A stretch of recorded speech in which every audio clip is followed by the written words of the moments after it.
आमतौर पर शोर शराबे से भरा जंगल दोपहर में गर्मी के कारण बिल्कुल खामोश हो जाता है। ठंडी हवा पाने के लिए वानर पेड़ की चोटियों पर चले जाते हैं।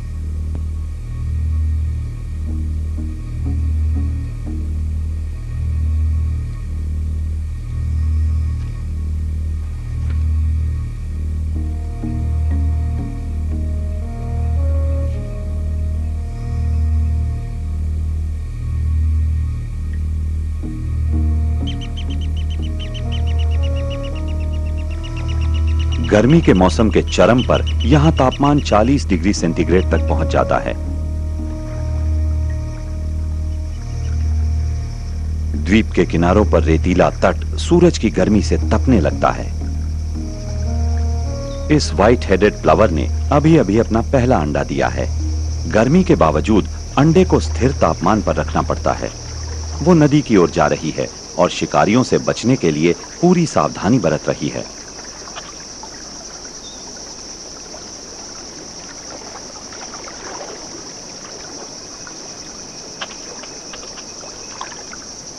प्लवर के सीने पर मौजूद विशेष पंख ठंडक प्रदान करने वाले पानी को सोख लेते हैं।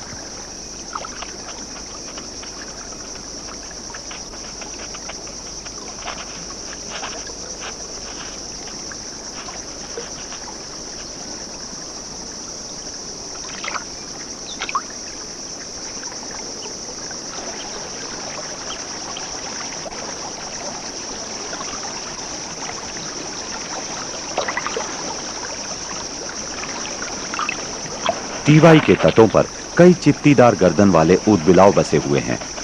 प्रत्येक नर ऊदबिलाव निश्चित जगहों पर बार-बार अपनी गंध छोड़कर अपनी सीमा चिन्हित करता है।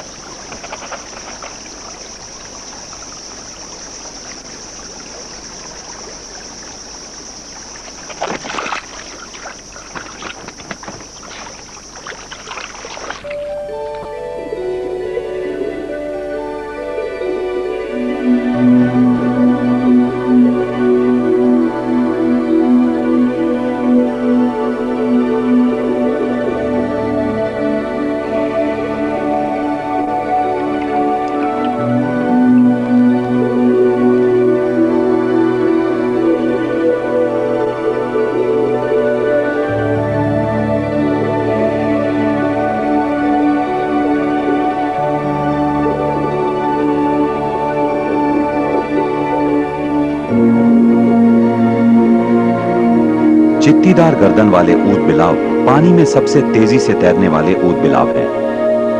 पहले अपनी रफ्तार के कारण ये मगरमच्छों से बचे रहते थे, लेकिन वो खतरा भी अब खत्म हो गया है क्योंकि मेंढे लोगों ने लगभग सभी मगरमच्छों को मार डाला है। इतने चपल जानवर के लिए मछली पकड़ना बहुत आसान है, खासकर जब उसका शिकार धीमी गति से तैरने वाली तिलापिया जैसी मछली हो।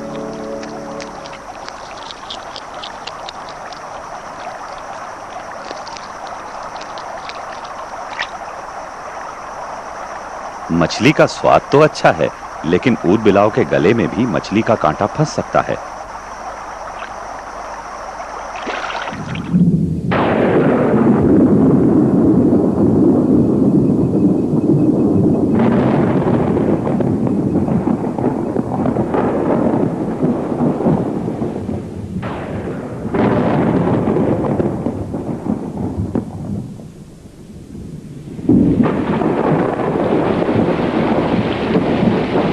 यहाँ बरसात का मौसम अप्रैल में शुरू होता है। कुछ सप्ताह में ही पानी का स्तर 15 फुट बढ़ जाता है।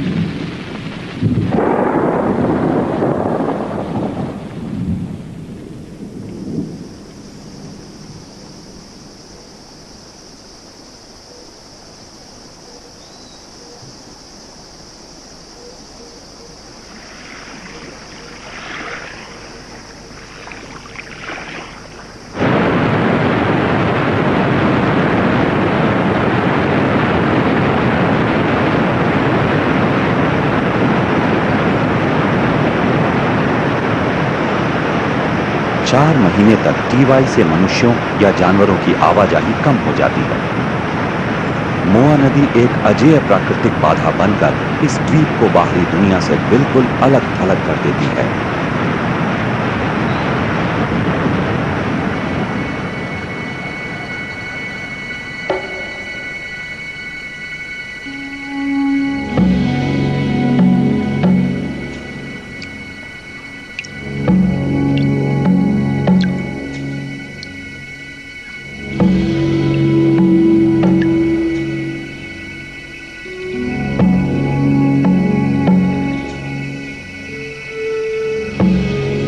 बरसात के मौसम में हर चीज सड़ने लगती है। पिछले साल से गिरे हुए वृक्ष फंगस के कारण सड़ने लगते हैं। अगर फंगस इन्हें पूरी तरह खत्म नहीं कर पाती तो फिर दीमक इन्हें खत्म कर देते हैं। प्रत्येक दीमक लकड़ी का बहुत छोटा सा हिस्सा उठाता है, लेकिन इन दीमकों की तादाद अकल्पनीय है। टीवाई द्वीप पर शायद 1 अरब से ज्यादा दीमक होंगे।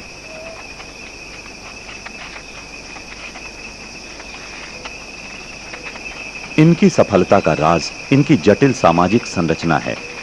अधिकांश दीमक खाना ढूंढने वाले श्रमिक हैं, लेकिन कुछ दीमक रक्षक भी होते हैं।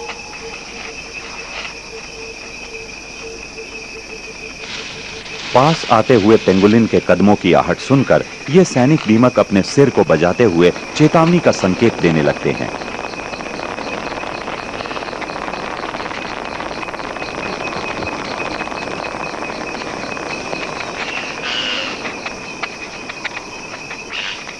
कुछ मिनट के भीतर ही खाना ढूंढने वाला समूचा दल जमीन के नीचे पहुंच चुका होगा।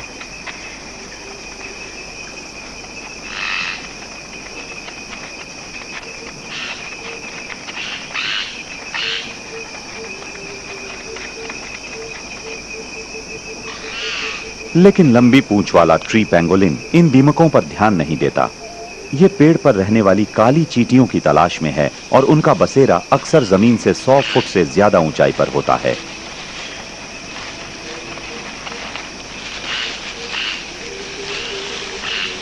चींटियों के इस छत्ते की हिफाजत के लिए लाखों श्रमिक तैनात हैं और ये सब काटने में सक्षम हैं।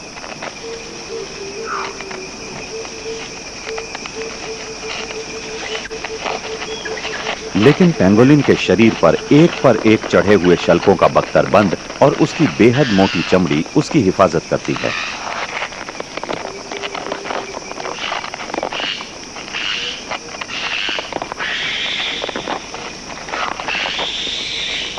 पेंगोलिन अपने मजबूत अगले पैरों और पंजों से सीमेंट जैसे सख्त छत्ते को तोड़कर भीतर मौजूद नर्म और लाचार लार्वा को खाने लगता है।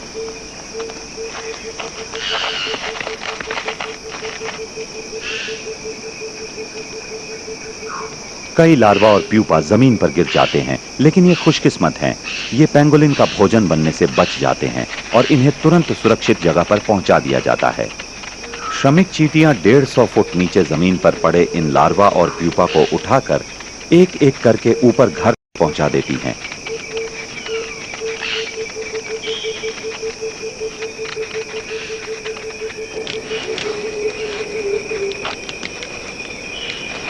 श्रमिक चींटियां अपने छत्ते की हिफाजत के लिए मोर्चा संभाल लेती हैं।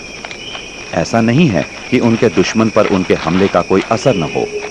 कुछ ही देर में ये चींटियां पेंगोलिन को इतना तंग कर देती हैं कि वो छत्ता छोड़ जाता है। पेंगोलिन शायद ही कभी इतना नुकसान पहुंचाता है जिसकी भरपाई न हो सके। चींटियों का छत्ता भविष्य के भोजन के संभावित स्रोत के रूप में बचा रहता है। टीवाई पश्चिम अफ्रीका के उन कुछ एक जंगलों में से है जहां कुदरत को अपने आप संतुलन बनाए रखने के लिए छोड़ दिया गया है।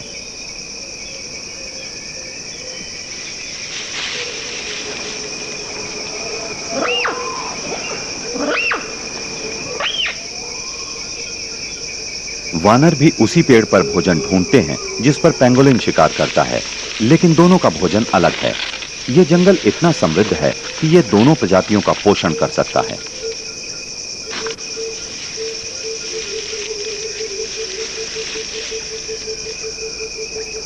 डायना मंकीज को पेड़ों पर फैली लियाना की लताओं के फल बहुत अच्छे लगते हैं।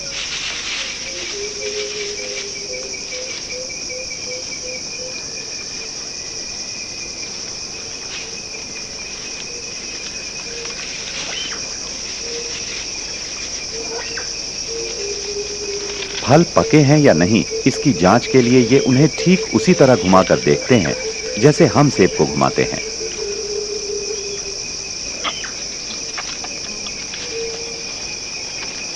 इस फल का स्वाद आम और अमरूद के मिले जुले स्वाद जैसा होता है। मेंढे लोगों को भी यह फल पसंद है, लेकिन ये अक्सर जमीन से 100 फुट ऊपर होते हैं, इसलिए सिर्फ वानर ही इन्हें हासिल कर पाते हैं।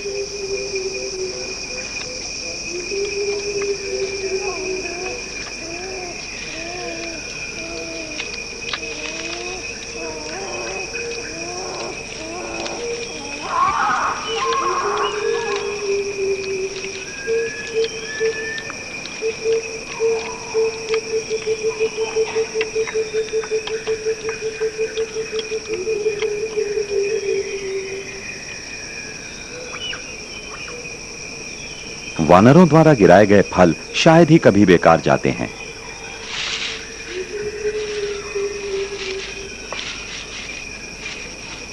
वाटर शेव्रोटेन की ऊंचाई सिर्फ 15 इंच होती है। यह टीवाई द्वीप पर पाए जाने वाले हिरणों की 6 प्रजातियों में सबसे छोटा है। इसके शरीर पर बनी धारियां और चित्तियां बिल्कुल जंगल में जमीन पर पड़ने वाली रोशनी और परछाई जैसी लगती हैं।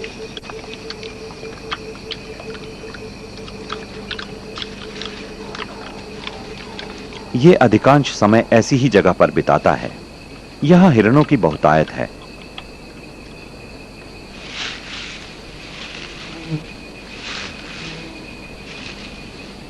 इनका मांस स्वादिष्ट होता है और ये मेंढे लोगों के भोजन का अहम हिस्सा है। आमतौर पर रात के समय रोशनी की व्यवस्था करके इनका शिकार किया जाता है। अपने विशेष रंग रूप के कारण शेव्रोटोन को दिन में ढूंढना असंभव हो जाता है। लेकिन यह व्यक्ति हिरण का शिकार नहीं कर रहा है। मेंढे लोग पारंपरिक रूप से किसान होते हैं और ये जायर के पिग्मी लोगों की तरह जंगल में रहने वाले लोग नहीं हैं। शिकार की कला एक समृद्ध प्रतीकवाद, जनश्रुति और रहस्यों से घिरी हुई है।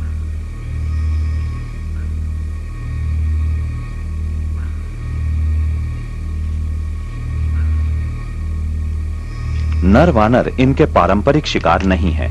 इनके शिकार से कोई जादू या रुतबा हासिल नहीं होता। मेंढे लोग मुस्लिम हैं और इनमें बंदर का मांस खाना वर्जित है। लेकिन अब विदेशों में निर्यात के लिए बंदरों का शिकार सिएरा लियोन में एक बड़ा कारोबार बन गया है।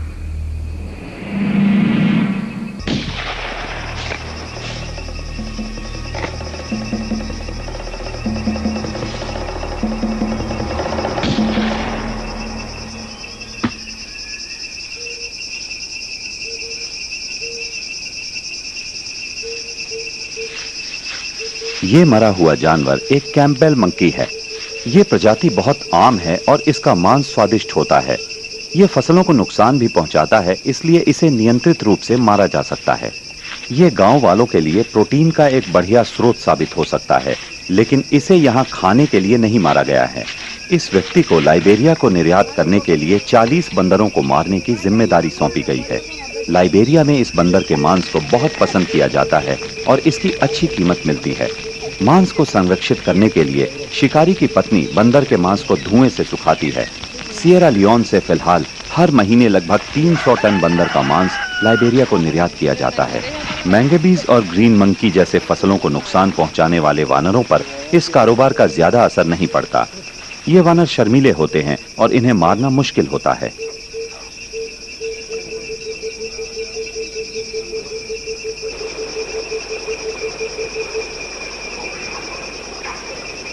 कोलोबस वानर जैसी निडर और पेड़ों पर रहने वाली प्रजाति पर इस शिकार का असर पड़ रहा है। सिएरा लियोन में समय के साथ रिवाज बदल रहे हैं। मेंढे लोग मुस्लिम हैं, लेकिन सिर्फ पुरानी पीढ़ी ही बंदरों के मांस को वर्जित मानती है। 20वीं शताब्दी में युवाओं में धार्मिक मान्यताएं बदल रही हैं। लाइबेरिया और हाल ही में सिएरा लियोन के भीतर भी वानरों के मांस के कारोबार से दुर्लभ वानर प्रजातियों पर विनाशकारी असर पड़ा है। अगर जल्द ही इसको नियंत्रित नहीं किया गया तो टीवाई के अलावा अन्य जगहों पर कोई वानर नहीं बचेगा। वैज्ञानिकों का अनुमान है कि लाल कोलोबस वानर 10 साल में खत्म हो जाएंगे। सफेद और काले रंग वाले कोलोबस की स्थिति कुछ बेहतर है। ये शायद 20 वर्षों में खत्म हो जाएंगे।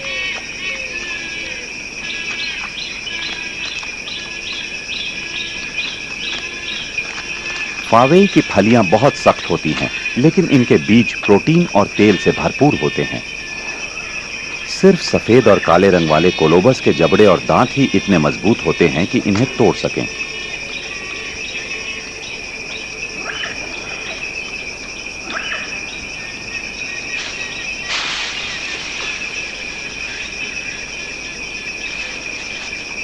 इनके भोजन में टीवाई के किसी भी अन्य नर वानर के मुकाबले ज्यादा पत्तियां शामिल हैं। इस बेहद अपौष्टिक भोजन को पचाने के लिए इन वानरों का पेट विशेष रूप से विकसित हुआ है।